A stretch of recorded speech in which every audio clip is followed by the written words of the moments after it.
السلام علیکم ورحمۃ اللہ وبرکاتہ. الحمدللہ رب العالمین والصلاة والسلام علی رسولہ الکریم. اما بعد فاعوذ باللہ من الشیطان الرجیم. بسم اللہ الرحمن الرحیم. رب اشرح لی صدری ویسر لی امری واحلل عقدۃ من لسانی یفقہوا قولی.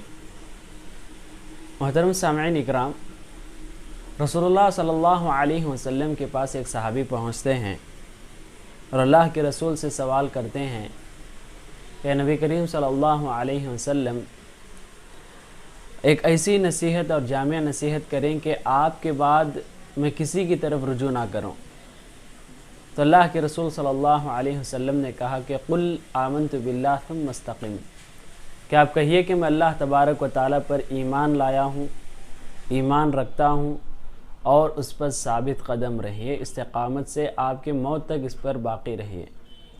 یہ ایسی جامع نصیحت ہے جو ہر مسلمان کے لیے اللہ کے رسول صلی اللہ علیہ وسلم نے کی ہے کہ اللہ تبارک و تعالیٰ پر یقین کرنا، اللہ تبارک و تعالیٰ پر ایمان لانا، رسول اللہ صلی اللہ علیہ وسلم اور ان کی جو کچھ اللہ تعالیٰ نے شریعت نازل کیا ہے اس بات کو تسلیم کرنا اور مرتے دم تک اس بات پر قائم اور باقی رہنا، یہ بہت بڑی چیز ہے. اور ایمان جیسی نعمت ہم اسی وقت پا سکتے ہیں جب ہم اس کا علم حاصل کریں. جب ہم شریعت کا علم حاصل کریں اسی وقت ہم کو ایمان کی اہمیت اور ہمارا یقین، توکل، بھروسہ، تمام چیزیں بڑھتی ہیں.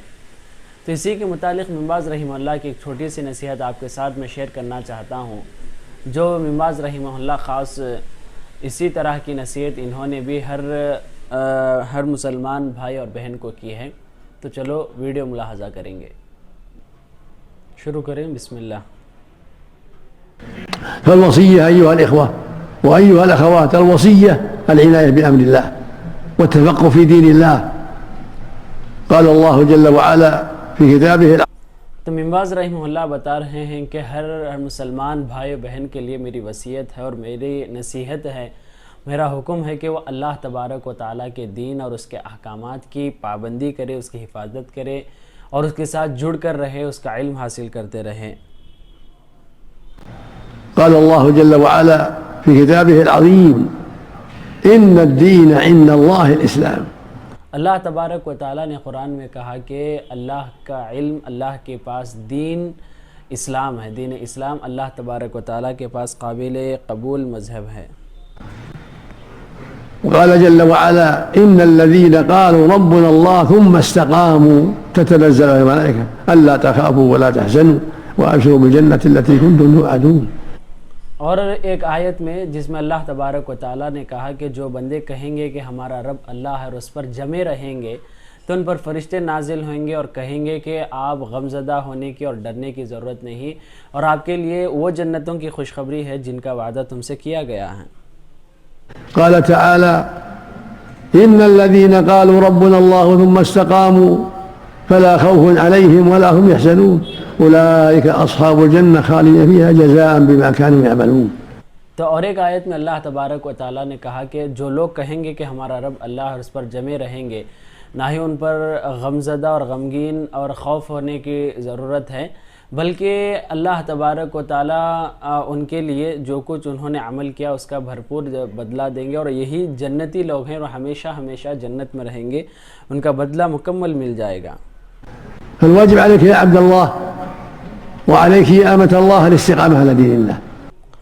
تو اس کے بعد آخر میں نے کہا کہ ایک توجیہ اور مقصود بتانا یہی ہے کہ آپ اللہ تبارک و تعالیٰ کے دین پر ثابت قدم رہیں اور اس سے جڑ کر رہیں. تو ابن باز رحمہ اللہ کی نصیحت اس حدیث کے تحت ہے جس میں اللہ کے رسول صلی اللہ علیہ وسلم نے صحابی کو نصیحت کی تھی. تو دین پر استقامت سے رہنا، دین پر ثابت قدم رہنا آج کے زمانے میں بہت مشکل ہو چکا ہے.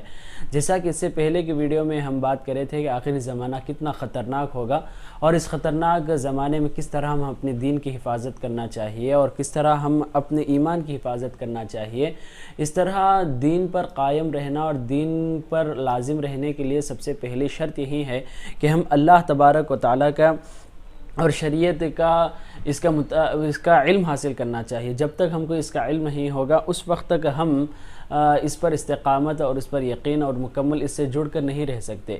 دوسری چیز علم ہی، اور دوسری چیز یہ ہے کہ ہم جس طرح علم حاصل کرتے ہیں اس طرح اپنے اولاد کو بھی اس کی طرف تربیت دینا چاہیے، اس وجہ سے کہ آج اگر ہم اولاد کو تھوڑی بہت ڈھیل دیں گے تو زمانہ اتنا پر خطر ہے کہ اس میں لوگ اور اس میں فتنے اور اس میں بری عادتیں اور اس میں بہت سے زیادہ خرابیاں ہیں جو اولاد کو بہت جلد اس کی طرف وہ بڑھ جاتے ہیں، متاثر ہوتے ہیں اور اس سے خراب ہو جاتے ہیں۔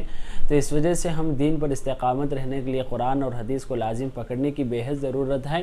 ہم اس بات کو جانتے ہیں کہ قرآن اور حدیث سچی کتاب ہے، اس وجہ سے ہم کسی اور کی بات ماننے کی ضرورت نہیں ہے۔